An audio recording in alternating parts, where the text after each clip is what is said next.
Hello and welcome to all of my G warriors. तो फिर ये आज की वीडियो के अंदर जो है हम एक नई सीरीज स्टार्ट करने वाले हैं, एक न्यू फैन बेस सीरीज जिसका टाइटल होने वाला है what if Yamoshi trains for 10,000 years. और हम जो है इसको नाम देंगे ड्रैगन बॉल सुपर 2 और आज जो है उसका एपिसोड 1 है। तो बताइएगा आपको जो है ये सीरीज कैसी लगी। तब इस स्टोरी को प्रोग्रेस करने से पहले सबसे पहले आपको बता दूं कि ये टोटली फैन मेड स्टोरी है, ओरिजिनल से इसका कोई लेना देना नहीं है। आपको ये स्टोरी पहले भी जो है यूट्यूब पर मिल जाएगी। I am just translating this to हिंदी/उर्दू। उम्मीद करता हूँ कि आपको जो है ये सीरीज काफ़ी ज़्यादा अच्छा लगेगी और अगले पार्ट्स के लिए जो है कमेंट के अंदर मुझे ज़रूर बताइएगा। तब फिर चलो जो है सीरीज को शुरू करते हैं बिना कोई टाइम वेस्ट किए। अब मुझे प्रीवियस यामोशी के बारे में जो बताया गया था वो ये था कि बहुत ही ज़्यादा टाइम पहले जब सेंस जो आपस में ही लड़ना शुरू हो गए थे, तो फिर उसमें से कुछ प्योर हार्टेड सेंस थे जिन्होंने अपना एक कंपेनियन, अपना एक लीडर चुना और फिर उसको सुपर सेन गॉड बना दिया। जिस तरह अभी जो है गोकू को सुपर सेन गॉड की पावर दी गई थी बाकी सेंस की तरफ से। मगर बाद में यामोशी का क्या हुआ और उसके कंपेनियंस का क्या हुआ ये अभी तक जो है हमें पता नहीं लगा।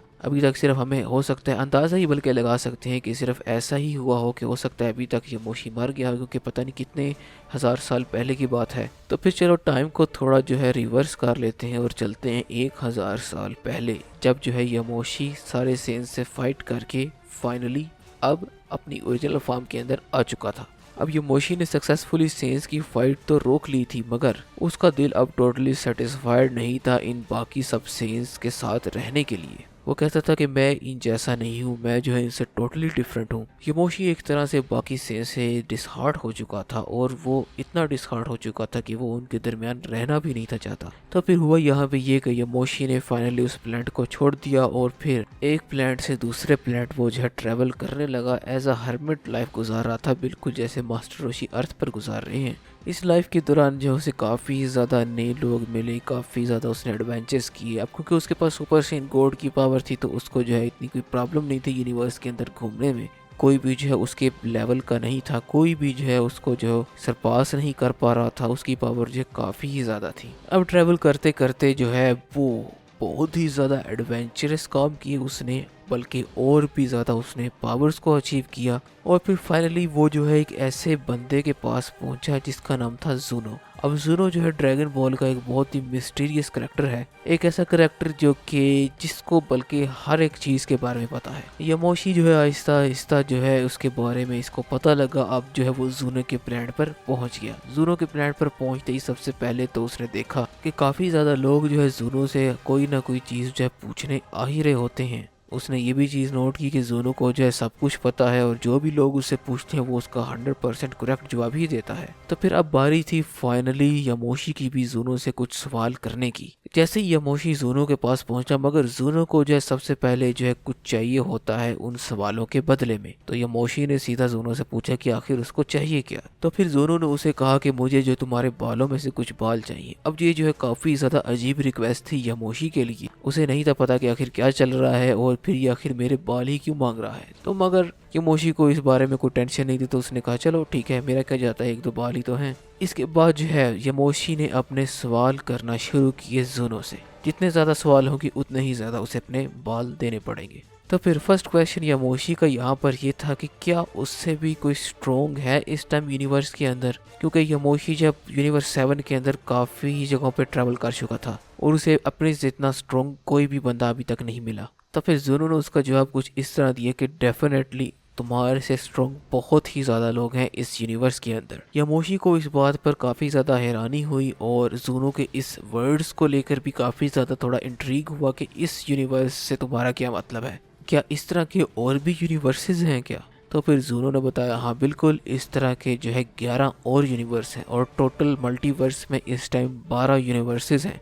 अब जब ये चीज़ यामोशी ने सुनी तो वो जो है काफ़ी ज़्यादा हैरान हुआ और उसने सोचा कि अगर इस यूनिवर्स में उससे भी ज़्यादा स्ट्रॉन्गेस्ट बंदे हैं तो फिर हो सकता है कि दूसरे यूनिवर्स में उससे भी ज़्यादा स्ट्रॉन्गेस्ट हो। अब यामोशी जो है जूनो से अपने सवाल करता गया और एक के बाद उसने एक सवाल किया। सबसे पहला सवाल उसका ये था कि आखिर वो कौन है तो कुछ मॉडल्स के बारे में ज़ोरो ने उससे बताया, उसके बाद जो ज़ोरो ने गॉड्स के बारे में बताया, इसके बाद ज़ोरो ने एंजल्स के बारे में उसको बताया। इस तरह करते करते यामोशी को जो है पूरी डिवाइन हायरार्की के बारे में पता चलता गया कि इस यूनिवर्स में कोई ऐसे मॉडल्स भी हैं, दूसरे यूनिवर्स में ऐसे मॉडल्स हैं जो यामोशी से भी ज़्यादा स्ट्रॉन्ग हैं, और फिर उनके ऊपर आते हैं गॉड ऑफ डिस्ट्रक्शंस जो कि काफ़ी ही ज़्यादा स्ट्रॉन्ग हैं, और फिर उनके ऊपर आते हैं angels, and then finally the omni level. अब यामोशी को जो है इन सारी बातों ने काफ़ी ही ज़्यादा इंट्रिग किया, और फिर वो जो है ढूंढने निकल पड़ा ऐसे मॉडल्स को जो कि जो है उससे भी ज़्यादा स्ट्रॉन्ग हो गए। यामोशी को फाइनली सुप्रीम काइट्स के बारे में पता चल चुका था, मगर इतना भी उसे ये भी पता था कि वो उनसे भी ज़्यादा स्ट्रॉन्ग है, मगर किसी गॉड ऑफ डिस्ट्रक्शन के लेवल का तो बिल्कुल भी नहीं। अब इस जर्नी के टाइम पे यामोशी को जो है काफ़ी ज़्यादा चैलेंजेस का सामना करना पड़ा, काफ़ी ज़्यादा उसे ऐसे मॉडल्स भी मिले जो कि बहुत ज़्यादा स्ट्रॉन्ग थे, और दूसरे मल्टीवर्स का भी उसने काफ़ी ज़्यादा ट्रैवल किया, और ट्रैवल करते करते उसको एक बात तो रियलाइज़ हो चुकी थी कि वो गॉड ऑफ डिस्ट्रक्शन का मुकाबला तो किसी भी कीमत पर नहीं कर सकता अपनी करंट स्टेट के अंदर। अब यामोशी ठहरा एक सेन, उसका भी शौक था अपनी पावर को इंक्रीज करने का, बिल्कुल जैसे गोकू और वेजिटा को है। तो अब जो है उसने तरीके ढूंढना शुरू कर दिए कि मुझे भी जो है किसी तरीके से ट्रेन होना है और बहुत ही अप लेवल पर जाना है और मल्टीवर्स का सबसे पावरफुल मॉडल बन के दिखाना है। अब जो है यामोशी दोबारा से जाता है ज़ूनो के पास। अब उससे जो है इससे भी ज़्यादा डिफरेंट सवाल करने की कोशिश करता है कि आखिर जो है वो इस मल्टीवर्स का सबसे जो है स्ट्रॉन्गेस्ट बंदा कैसे बन सकता है। तो ज़ूनो जो है उसे बताता है सुपर ड्रैगन बॉल्स के बारे में कि सुपर ड्रैगन बॉल जो है किसी भी तरीके की कोई भी विश जो है आपकी पूरी कर सकते हैं, और ये ड्रैगन बॉल जो है यूनिवर्स 7 और यूनिवर्स 6 के दरमियान फैले हैं। टोटल 7 ड्रैगन बॉल्स हैं,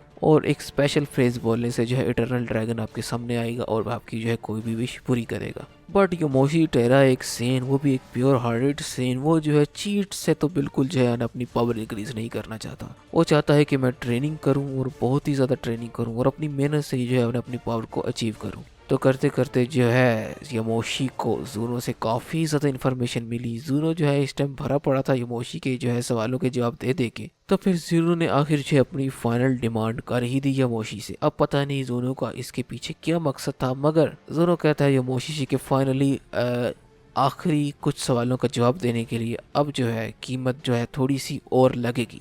तो यामोशी ने पूछा कि आखिर अब क्या चाहिए उसे। तो ज़ूनो कहता है इस बार जो है मुझे तुम्हारा थोड़ा सा ब्लड चाहिए। यामोशी को इस बात की टोटली बिल्कुल भी समझ नहीं आई कि आखिर जो है ज़ूनो डिमांड क्या करता है और उसको इस तरह की चीज़ें उसको क्यों चाहिए होती हैं। मगर यामोशी को जो है इसके अंदर कोई प्रॉब्लम नहीं थी। तो फिर यामोशी जो है ज़ूनो से पूछता है कि इस टाइम सबसे स्ट्रॉन्गेस्ट बीइंग कौन है, और उसको जो है उस तक के लेवल तक जाने के लिए आखिर कितना टाइम लगेगा। तो फिर ज़ूनो उसको इन्फॉर्मेशन देता है कि उस तक जाने के लिए उसको जो है कम अज़ कम 10,000 साल तक रोजाना की बेसिस पे बिना रुके जो है ट्रेनिंग करनी पड़ेगी। अब ये सुनकर यामोशी के नीचे से तो ज़मीन निकल जाती है। वो कहते 10,000 साल तो बिल्कुल ट्रेनिंग हो भी नहीं सकती, वो भी लगातार। मतलब कि 10,000 साल तक कोई जिंदा भी कैसे रह सकता है। मगर उसको जो है ये ट्रेनिंग करनी थी और लाजमी ही करनी थी। अब यामोशी के दिमाग में एक बहुत ही ज़्यादा इंटरेस्टिंग आइडिया आता है। वो कहता है कि मैं सुपर ड्रैगन बॉल से ये तो नहीं मांगूंगा कि मुझे इसी टाइम जब मल्टीवर्स का सबसे पावरफुल वॉरियर बना दे, मगर इतना तो मैं उससे मांग ही सकता हूँ कि मेरी एक ये वाली अगर विश पूरी हो जाए तो मैं खुद ट्रेन होकर जो है मल्टीवर्स का सबसे स्ट्रॉन्गेस्ट बंदा बन जाऊंगा। तो अब जो है यामोशी निकल पड़ता है एडवेंचर पर सुपर ड्रैगन बॉल्स को ढूंढने के लिए। अब बिल्कुल ये वैसा ही एडवेंचर है जैसे कि ड्रैगन बॉल 1986 के अंदर जो है गोकू ने किया था छोटे होते हुए। अलग अलग उसे चीज़ें डिफरेंट ढूंढने को मिली, अलग अलग बंदों से मिला वो, मगर फाइनली लास्ट के अंदर यामोशी ने जो सुपर ड्रैगन बॉल्स को इकट्ठा कर ही लिया। और फिर सुपर ड्रैगन बॉल से सिर्फ एक ही विश मांगी उसने, और वो ये थी कि टाइम का उसकी बॉडी पर बिल्कुल भी कोई असर ना हो। सिंपल सा उसका कहने का मतलब यहाँ पे ये था कि उसकी बॉडी जो है बिल्कुल भी ओल्ड ना हो, जैसी है बिल्कुल इस टाइम वैसी ही रहे। अब यामोशी की विश पूरी होने के बाद उसे जो अपनी बॉडी के अंदर जो है चेंजेस होना शुरू फील हो जाते हैं। उसे पता लगता है कि उसकी जो ये विश है ये कोई विश या फिर कोई इमोर्टैलिटी की विश नहीं थी, एक तरह का कर्स ही है समझ लो। क्योंकि जो है अब ना उसे भूख लग रही है, ना उसे प्यास लग रही है, ना उसकी बॉडी है बिल्कुल भी ग्रो कर रही है। मगर यामोशी जो है अपने गोल पर, अपने मकसद पे इस टाइम जो फुली डटा हुआ है। वो कहता है कि नहीं, अब जो है मुझे ये अचीव करके ही रहना है। तो फिर यहाँ से जो है यामोशी की जर्नी स्टार्ट हो जाती है उसके 10,000 ईयर्स ऑफ ट्रेनिंग की। मगर ट्रेनिंग के अंदर जो थोड़ा सा ट्विस्ट है। अब यामोशी को चाहिए थी इंटेंस ट्रेनिंग, और वो भी ऐसी जगह पे जहाँ पे उसको कोई भी तंग करने वाला ना हो। तो फिर फाइनली जो उसको पता चलता है एक ऐसी जगह के बारे में जिसका नाम है हाइपरबोलिक टाइम चेम्बर। अब हाइपरबोलिक टाइम चेम्बर जो है वो सिर्फ अर्थ पर ही नहीं है, वो बहुत ही ऐसी जगहों पर है, और अलग अलग हाइपरबोलिक टाइम चेम्बर का अलग अलग ही रूल है। तो फिर फाइनली वो एक ऐसे प्लैनेट पे पहुंचता है जहाँ पे उसे वो हाइपरबोलिक टाइम चेम्बर मिल जाता है, और उस प्लैनेट पर बिल्कुल भी कोई भी नहीं होता। तो फिर उसको डिस्टर्ब करने वाला भी कोई नहीं है। तो फिर फाइनली वो हाइपरबोलिक टाइम चेम्बर के अंदर जाता है।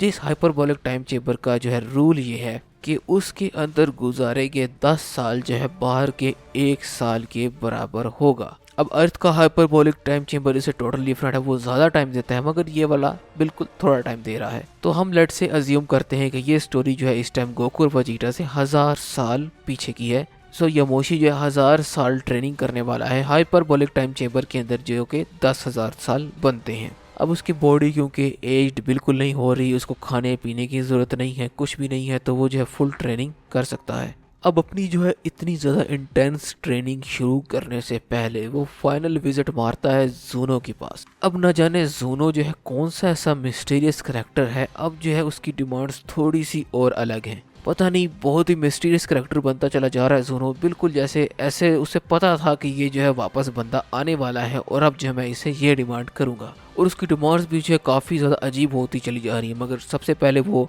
बालों के बारे में उससे कहता है कि मुझे अपने बाल चाहिए, उसके बाद कहता है कि हाँ मुझे खून चाहिए। मगर इस बार उसकी फाइनल डिमांड ये है कि उसको जो है उसके बोन मैरो का एक छोटा सा सैंपल चाहिए। अब यामोशी को इसके बारे में कोई इन्फॉर्मेशन नहीं होती कि आखिर जो है इसकी ऐसी की डिमांड्स क्यों हैं और इसने आखिर इन चीज़ों के साथ करना क्या है, मगर एक छोटे से सैंपल से उसको कोई फ़र्क नहीं पड़ता। अब यामोशी जो है जूनो से और भी ज़्यादा इन्फॉर्मेशन लेता है अपनी ट्रेनिंग के लिए कि आखिर जो है वो कैसे जो है इस हाई लेवल को अचीव कर सकता है।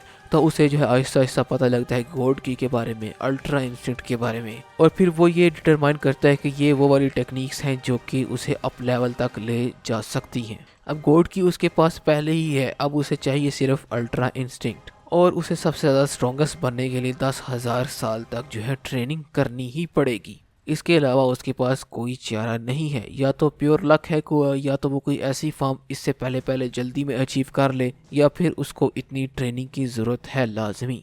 अब फाइनली वो सारी इन्फॉर्मेशन जितनी भी उसे चाहिए होती है वो सारी लेके जब फाइनली हाइपरबोलिक टाइम चेम्बर के अंदर कदम रख ही लेता है। मगर जो एक रूल उसे हाइपरबोलिक टाइम चेम्बर का नहीं पता होता और वो बाद में इस पर रिग्रेट भी करता है कि इसकी ग्रेविटी थाउजेंड्स ऑफ टाइम ज़्यादा है। जितने भी प्लैनेट्स पर वो गया है इसकी ग्रेविटी उनसे भी थाउजेंड्स ऑफ टाइम ज्यादा है। हाइपरबोलिक टाइम चेम्बर के अंदर कदम रखते ही सीधा यामोशी जमीन पर। अब वो बंदा पूरा दिन जमीन पर है, उससे जो जरा भी उठने नहीं हो रहा। वो जो अपनी इस बात को टोटली रिग्रेट करता है कि उसे जो है इसकी इन्फॉर्मेशन पहले क्यों नहीं थी। अगर उसकी इन्फॉर्मेशन पहले होती तो वो कुछ ना कुछ कर लेता इस बारे में भी। अब यामोशी जो है वो हार नहीं मानना चाहता। वो कहता है कि हाँ अब मुझे जो है ट्रेनिंग करनी है तो फिर लाजमी ही करनी है।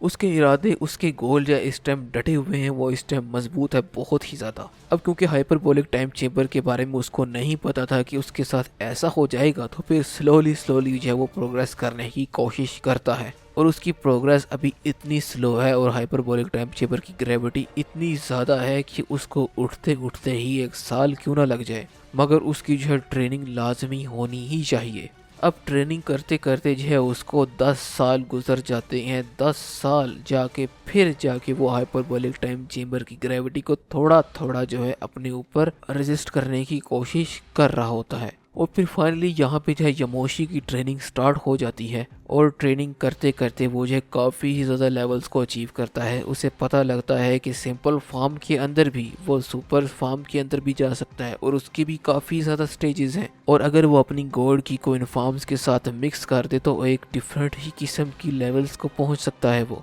इस तरह करते करते बहुत सारी उसे ट्रेनिंग और टेक्निक्स और फॉर्म्स ये मिल जाती हैं, मगर अपना मकसद नहीं भूलता वो। अपना मकसद उसका यही होता है वो कि हाई और सबसे टॉप रैंक के ऊपर जाना, और उसके लिए उसको अल्ट्रा इंस्टिंक्ट अचीव करना लाजमी ही है। अब यमोशी को अपनी प्रीवियस फार्म के साथ जो है ट्रेन होते होते 1000 साल गुजर चुके हैं, मगर फिर भी वो अल्ट्रा इंस्टिंक्ट के लेवल को पहुंच ही नहीं पा रहा। उसने बहुत कोशिश की, मतलब कि बहुत ही ज़्यादा कोशिश की कि आखिर जो है किसी तरीके से मैं अल्ट्रा इंस्टिंक्ट के लेवल को पहुंच पाऊँ, मगर फिर भी कोई फ़ायदा नहीं हुआ।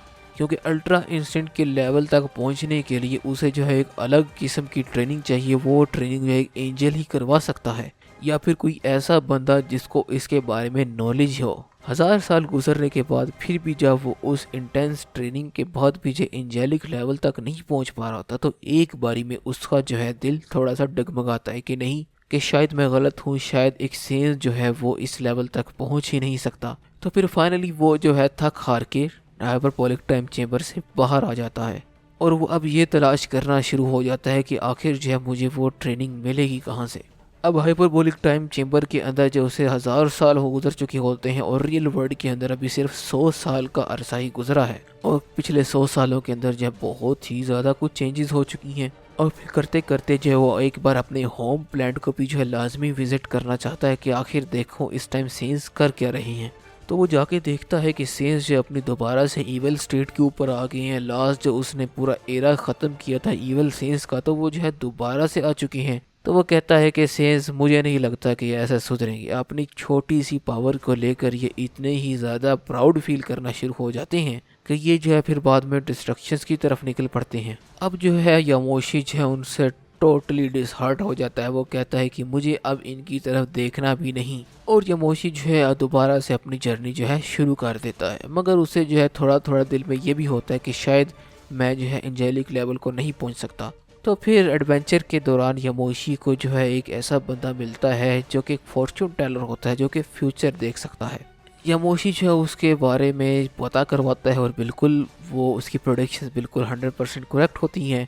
अब जाता है यामोशी सीधा उस फॉर्चून टेलर के पास। वो उससे पूछता है कि आखिर क्या कोई ऐसा सेन हो सकता है जो कि एंजेलिक लेवल को अचीव कर सके। तो फिर फॉर्चून टेलर जो है उसे फ्यूचर दिखाता है। वो कहता है कि हाँ बिल्कुल, फ्यूचर में अभी से 900 साल बाद एक सेन होने वाला है जिसका नाम होगा गोकू। वो फर्स्ट सेन होगा इस वर्ल्ड का जो कि जो है एंजेलिक लेवल्स को अचीव कर पाएगा। अब यामोशी जो है फाइनली उसके अंदर जो है एक दोबारा से होप की एक छोटी सी लाइट निकलती है, और वो कहता है कि मतलब कि सच में ऐसा सेन और हो सकता है, ऐसा एक बीइंग मॉडल हो सकता है जो कि एंजल लेवल को पहुंच सके। तो फॉर्चून टेलर उसे बताता है हाँ बिल्कुल, ये सेन जो है इस लेवल को पहुंच जाएगा, मगर अभी इसको आने में बहुत ही ज़्यादा साल बाकी हैं। तो यामोशी जो है इसके बारे में जो और भी ज़्यादा स्टडी करना शुरू हो जाता है। वो देखता है फॉर्चून टेलर की बॉल के अंदर गोकू का ट्रेनिंग मेथड, कि आखिर वो जो किस तरह ट्रेनिंग कर रहा है। और फिर फाइनली जो है उसे जो है पता लग जाता है कि अल्ट्रा इंस्टिंक्ट कोई पावर नहीं है,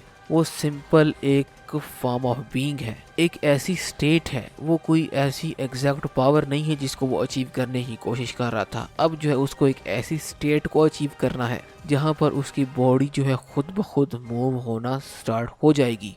अब जो है यामोशी जो है इस पूरे उम्मीद के साथ दोबारा से हाइपरबोलिक टाइम चेंबर के अंदर जाता है। वो कहता है कि हाँ अब तो जो है मैं इस पावर को अचीव करके रहूंगा। मगर अब उसने क्योंकि एक थोड़े बहुत ही मेथड देखे होते हैं, और उसे सिर्फ इतनी इन्फॉर्मेशन होती है कि बॉडी को जो है खुद ब खुद मूव करवाना है, और कोई खास तौर पे एंजल नहीं है उसकी ट्रेनिंग के लिए, तो फिर उसको अल्ट्रा इंस्टिंक्ट के लेवल तक जाने के लिए हार्ड किस्म की ट्रेनिंग करनी होगी। तो फिर अगले 1000 साल तक तो वो बिल्कुल अपनी एक जगह से हिलता भी नहीं है। मतलब कि अपने माइंड को वो टोटली रिलैक्स करना चाहता है। वो इतना समझ गया होता है कि ये एक स्टेट है और मुझे इस स्टेट के अंदर जाना ही जाना है, और मैं वैसी ट्रेनिंग सवाए मुझे एक एंजल करवाए मैं खुद ही क्यों ना इसको अचीव कर लूँ। मगर खुद मुझे बेशक ज़्यादा टाइम लगेगा, मगर मेरे पास टाइम की कोई कमी नहीं है। मेरे पास ये हाइपरबोलिक टाइम चेंबर भी है, और मैं इस टाइम ओल्ड भी फील नहीं कर सकता किसी भी तरीके से। तो फिर फाइनली जो है यामोशी 1000 साल की कंसंट्रेशन के बाद जब वो एक ऐसी स्टेट पे पहुंचता है कि हाँ उसे फील होता है कि बिल्कुल अब बॉडी जो है मेरे दिमाग की और मेरे कॉन्सिक्वेंस की बिल्कुल भी नहीं सुन रही, अपने पे आप खुद मूव करना शुरू हो गई है थोड़ा बहुत। तो फिर उसके अगले 1000 साल की ट्रेनिंग होगी, बिल्कुल वैसी ट्रेनिंग जैसे गोकू को उसने बॉल के अंदर, फ्यूचर बॉल के अंदर देखते की थी। अब इससे अगली ट्रेनिंग जो है यामोशी की शुरू हो जाती है और फिर फाइनली बहुत ही ज़्यादा इंटेंस ट्रेनिंग करने के बाद उसको 3000 साल लगते हैं अल्ट्रा इंस्टिंक्ट के लेवल को पहुंचने के लिए। मगर अब क्योंकि उसका कोई भी अपोनेंट नहीं है वहां पर और उसकी प्रोग्रेस जो है और भी ज़्यादा स्लो है, तो उसे पता है कि मेरी प्रोग्रेस जो बहुत ही ज़्यादा स्लो होने वाली है क्योंकि मेरे लेवल का इस टाइम कोई अपोनेंट भी नहीं है, और अगर अभी जो है गॉड्स को पता लग गया इस पावर का तो वो जो है मुझे ख़त्म करने पर आ जाएंगे। तो फिर आहिस्ता आहिस्ता वो सोचता है कि हाँ मुझे स्लो प्रोग्रेस ही करना पड़ेगा मगर मुझे करनी ही चाहिए।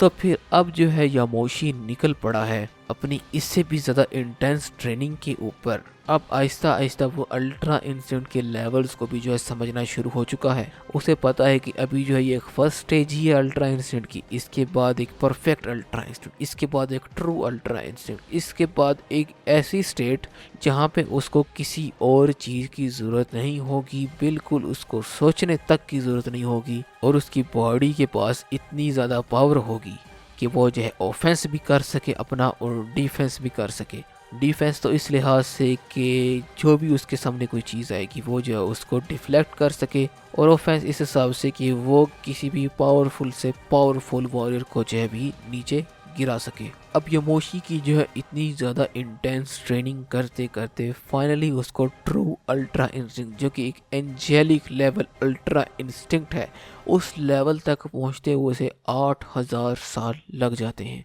अब कोई बंदा 8000 साल तक लगातार ट्रेनिंग करे ना, ठीक है, उसकी वैसे भी बस हो जाए, और दूसरा ये है कि करना भी अकेला है। मगर यामोशी वो पहला एक ऐसा सेन होगा जो कि अपनी हिम्मत बिल्कुल नहीं हारा। बिल्कुल समझ लो इस तरह ही है कि जिस तरह गोकू अपनी हिम्मत जो है बिल्कुल भी नहीं हारता, बेशक वो जितने भी बड़े विलन से पिट जाए मर जाए मगर फिर पीछे वो ट्रेनिंग करना नहीं छोड़ता और अपनी जो नेक्स्ट लेवल तक पहुंचने के लिए और भी ज़्यादा मेहनत करता है। यामोशी भी जो है बिल्कुल इसी तरह है। अब यामोशी ने जो है ultra instinct exactly perfectly master तो कर लिया, मगर उसे पता है कि अभी भी वो उस लेवल तक नहीं पहुंच पाएगा। उसे जो है और भी ज़्यादा अप लेवल मतलब कि ग्रैंड प्रिस्ट लेवल तक जाने के लिए और भी ज़्यादा जो है फुल मेहनत करनी पड़ेगी। अब जो है फाइनली यामोशी अपने 10,000 साल जो है हाइपरबोलिक टाइम चेम्बर के अंदर पूरे करता है। अब वो किस लेवल पर है ये तो हमें आगे आने वाली स्टोरी के अंदर ही पता लगेगा। फाइनली 10,000 साल यामोशी के कंप्लीट हो चुके हैं हाइपरबोलिक टाइम चेम्बर के अंदर, और रियल वर्ल्ड के अंदर कितने साल गुजरे हैं? 1000 साल। और अब जो है सीन चल रहा है गोकू और वेजिटा का। यामोशी को पता है कि उसे कितना टाइम हो गया है और अभी वो सेयन आने वाला है जो कि अल्ट्रा इंस्टेंट के लेवल को अचीव करेगा, और बस यामोशी हाइपरबोलिक टाइम चेम्बर से बाहर कदम रखता ही है कि अचानक किसी को जो यामोशी की पावर फील हो जाती है। हालांकि यामोशी इस टाइम अपनी पावर को फुल कंट्रोल कर पा रहा है, उसने जो अपना ज़रा भी हिंट नहीं दिया, मगर फिर भी गोकू को जो है ये हल्की सी स्लाइट चेंजेस भी फील हो जाती हैं कि आखिर यूनिवर्स के अंदर एक और सेयन आया है, और पहले जो है वह इस यूनिवर्स का हिस्सा नहीं था क्योंकि हाइपरबोलिक टाइम चेम्बर जो है बिल्कुल एक अलग डिमेंशन होती है, उसका रियल वर्ल्ड से कोई ताल्लुक नहीं होता। रियल वर्ल्ड में जो गोकू ही वो फर्स्ट सेन है जिसने अल्ट्रा इंस्टेंट को अभी अचीव किया है, और यामोशी बिल्कुल अभी जो है उस रियल वर्ल्ड के अंदर एंटर हुआ है। अब आगे क्या होता है स्टोरी के अंदर ये तो स्टोरी आगे चलेगी तो ही पता लगेगा। और फिर ड्रैगन बॉल सुपर 2 जिसको हम नाम देने वाले हैं what if Yamoshi train for 10,000 years का पार्ट 1 यहीं पर कंप्लीट होता है। अगर आपको स्टोरी इंटरेस्टिंग लगी तो फिर मुझे कमेंट के अंदर लाजमी बताइएगा कि आखिर जो है इसका पार्ट 2 आना चाहिए या नहीं, क्योंकि आगे जो है स्टोरी और भी ज़्यादा इंटरेस्टिंग होने वाली है। हम देखेंगे जो है किस तरह यामोशी गोकू से मिलता है और फिर कैसे ही जो है वो एंजल्स और गॉड ऑफ डिस्ट्रक्शन इनके लेवल को जो है पहुंचता है। तो फिर चलो इस वीडियो को जो है यहीं पर एंड करते हैं। अगर आपको वीडियो पसंद आई तो इस वीडियो को लाइक और चैनल को सब्सक्राइब करना मत भूलिएगा। तो फिर मिलते हैं अगली वीडियो के अंदर। तो फिर good by two all of my G warriors.